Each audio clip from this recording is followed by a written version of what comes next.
Hi, I'm Rudini Sampaio from Pargo Research Group in Fortaleza, Brazil. I'll talk about hardness of variance of the graph coloring game. This is a joint work with Thiago Marcilon and Nicolas Martins. In a proper coloring, the vertices of a graph are colored. Two adjacent vertices must receive distinct colors. Key of G, the chromatic number, is the minimum number of colors in a proper coloring. A greedy coloring is also a proper coloring. Colors are integers. We take an ordering of the vertices. A vertex must receive the minimum available color.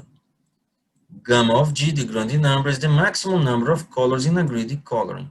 Since this is a proper coloring, gamma of G is at least key of G. We can imagine that we have two players, Alice and Bob. Alice wants to minimize the number of colors. Bob wants to maximize the number of colors.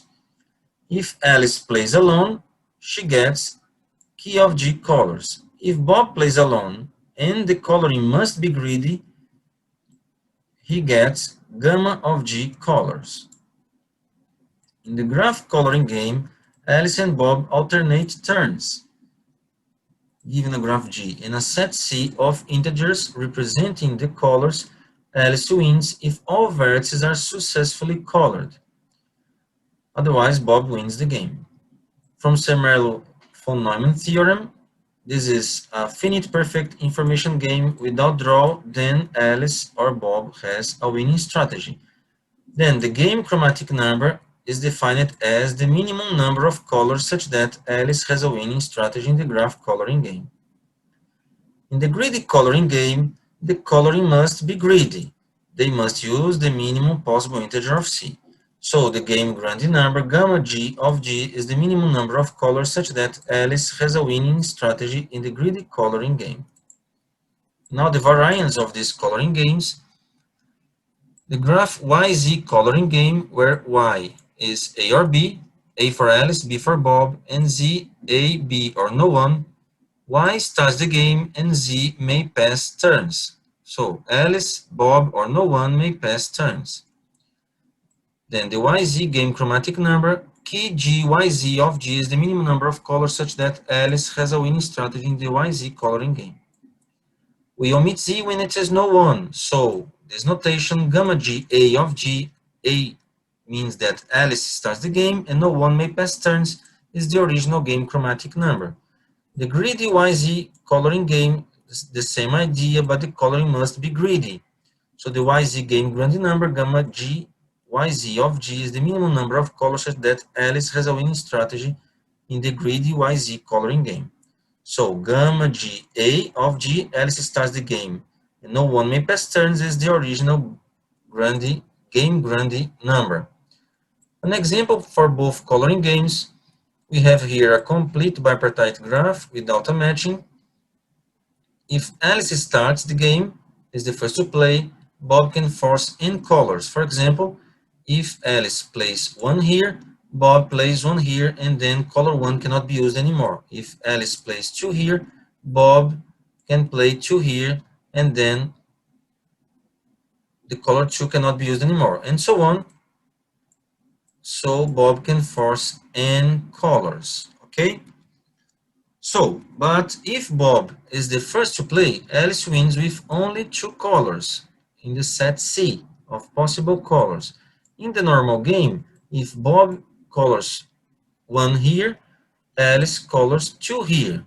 Then color 2 cannot be used here, color 1 cannot be used here, and then all these values will receive color 1, all these values will receive color 2.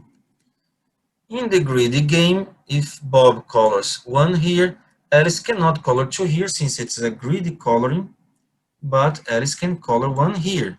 So, no color 1 cannot be used here. So, since this is a greedy coloring, all these vertices will receive 1, and all these vertices will receive 2.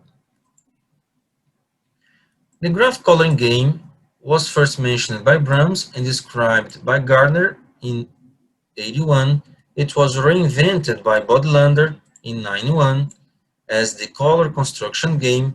Since then, many results appeared. the game chromatic number was proved at most 4 in forest, at most 7 in outer planar graphs, a relation with the acyclic chromatic number, an upper bound in partial K trees, at most 5 in cacti, the asymptotic behavior in the random graph GNP was investigated, and the upper bound 17 in general planar graphs. So Bodlander left this question: the complexity of the color construction game is an interesting open problem. In 2015, Dunerov said that more than 2 decades later, this question remains open. Andres and Locke in 2019 introduced the variants YZ for the graph coloring game and said that the question of p-space hardness remains open for all the game variants mentioned above, including the original one. Nevertheless, in 2019, it was proved that this problem is p-space hard, solving this Bodlander-Therese question. The greedy coloring game was introduced by Raven Zhu in 2013. It was proved that the game grand number is the chromatic number in cographs, at most 3 in forest, at most 7 in partial 2 trees. They posed 2 questions. The first one was proven the negative in 2015, and the second one is still open. In the same paper of the p-space hardness of the game chromatic number, it was proved that the game grand number is p-space hard. The connected graph coloring game was introduced by Charpentier, Rocco, Sopin, and Zhu in 2019.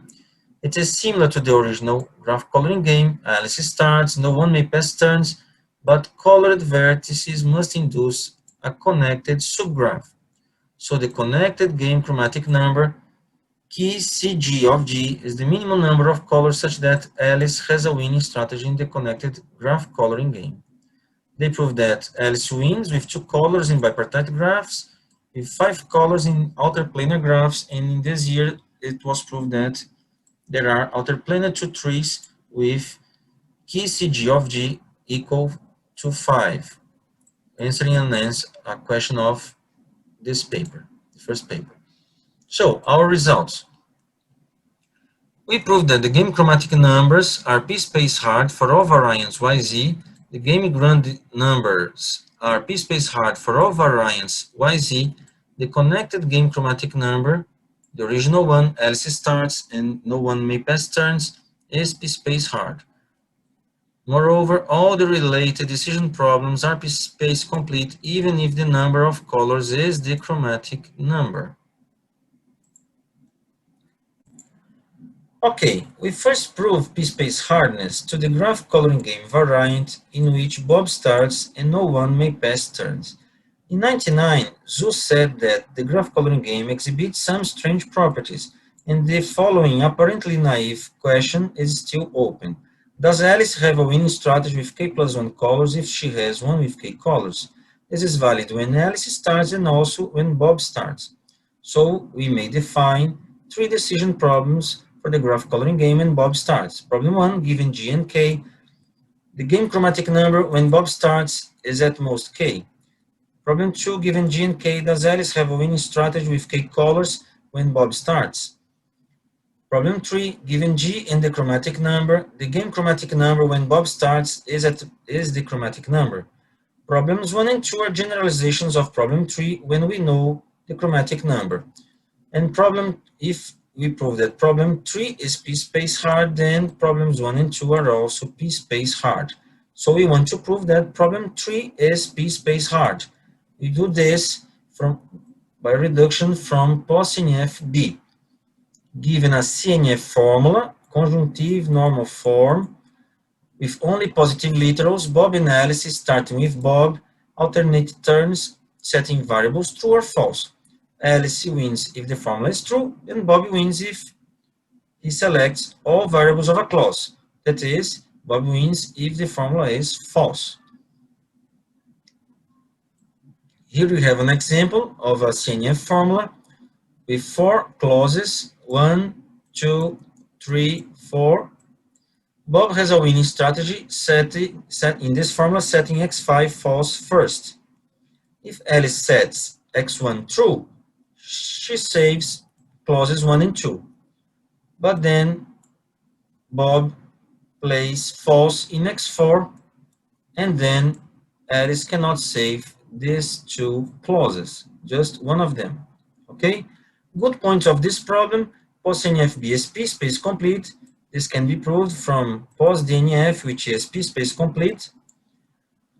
And we prove this lemma: if a player has a winning strategy in POS-CNF, then the player also has a winning strategy if the opponent may pass turns. This is an important point to the variance when some player may pass turns.